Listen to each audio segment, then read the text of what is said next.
1 KG কচুরলতি পরিষ্কার করতে সময় লাগছে 3 ঘন্টা। যাই হোক, আমি কিন্তু পরিষ্কার করি নাই, আমার ছোট যা পরিষ্কার করে দিছে। আসসালামু আলাইকুম, সবাই কেমন আছেন? আশা করি ভালো আছেন। আমি আল্লাহর রহমতে অনেকটা বেশি ভালো আছি। তো প্রতিদিনের মতন কিন্তু আজকে ছোট্ট একটা লং ভিডিও নিয়ে আসলাম, আর ভিডিওটা দুপুর থেকে আর কি শুরু করে দিচ্ছি আমি।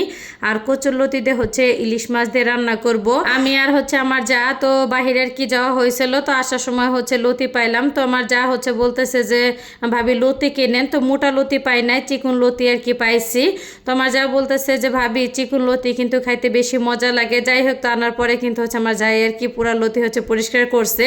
তাই 1-2 মিনিটও না, ঘন্টাও না, ফুল 3 ঘন্টা আর কি লেগে গেছে। যেহেতু দুপুরে অন্যান্য কাজে আর কি আমি ব্যস্ত ছিলাম, তো ও আর কি বসে বসে লতি পরিষ্কার করতেছিল। যাই হোক, দুজনে মিলে আর কি অনেক হাসাহাসি করতেছিলাম যে 1 কেজি লতি পরিষ্কার করতে যা পুরা দিনই আর কি শেষ হয়ে গেছে। তো লতিগুলি রান্নার সময় বারবার ওর কথা আর কি মনে করতেছিলাম। তো যেদিন আর কি বাসা থেকে যাবে তার আগের দিন লতিগুলি আর কি পরিষ্কার করছে। তো ওকে রান্না করে খাওয়াইতে পারি না, এটা আর কি বেশি আফসোস লাগছে পরে। আর এতে এখানে কিন্তু আমি মাছটাকে জাল দিতে বসাই দিছি সব ধরনের আর কি মশলা দিয়ে। তো এই ফাঁকে কিন্তু লতিগুলি আর কি আমি পরিষ্কার করে নিতেছিলাম, আর অনেকবার পরিষ্কার করে আর কি ধুয়ে নিছি আমি। আর এতে এখানে কিন্তু তেলটা গরম হয়ে গেলে কিছুটা জিরা ফোড়ন দিয়ে দিলাম, আর এখানে কাঁচামরিচ আর পেঁয়াজটা দিয়ে তো সুন্দর করে নেড়ে চেড়ে আর কি আমি ভেজে নেব।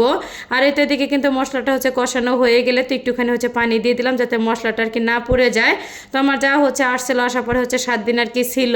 তো আসলে ক্যামেরার সামনে তো সবাইকে আর কি আনা যায় না, আর সবাই আসতেও চায় না। আর আমার যা শুধু না, আমার বাসায় যে বেড়াইতে আসুক না কেন, আমি কাউকে ভিডিও আর কি করিও না, ভিডিওতে দেখানোর চেষ্টা করি না। আসলে আনইজিও কিন্তু লাগে, যেখানে আমি এই ক্যামেরার সামনে আসতে আমারই কেমন যেন লাগে, সেখানে অন্যান্য মানুষ অনেকে দেখা যাচ্ছে জিনিসটা পছন্দ করে না। এর জন্য আমি ক্যামেরার বাহিরে রাখার আর কি চেষ্টা করি। যাই হোক, তো মশলাটা কিন্তু কষানো হয়ে গেলে আমি কচুরলতি দিয়ে দিলাম, আর এই যে কিছুটা রসুন আর কি দিয়ে দিলাম আস্ত।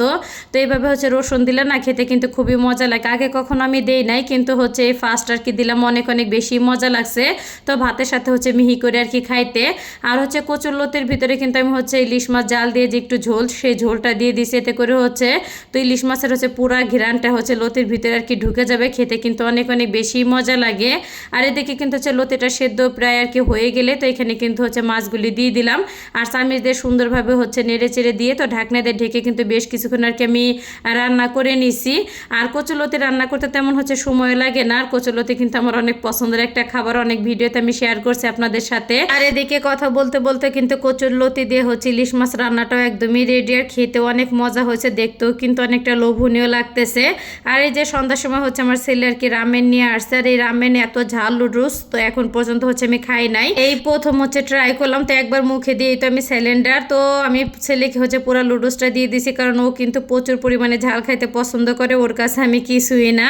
তো ভিডিওটা কার কাছে কেমন লাগলো অবশ্যই কিন্তু সবাই কমেন্ট করে জানাইতে একদমই ভুলবেন না। ভিডিওটা এখানে শেষ করলাম, সবাই ভালো থাকবেন, আল্লাহ হাফেজ।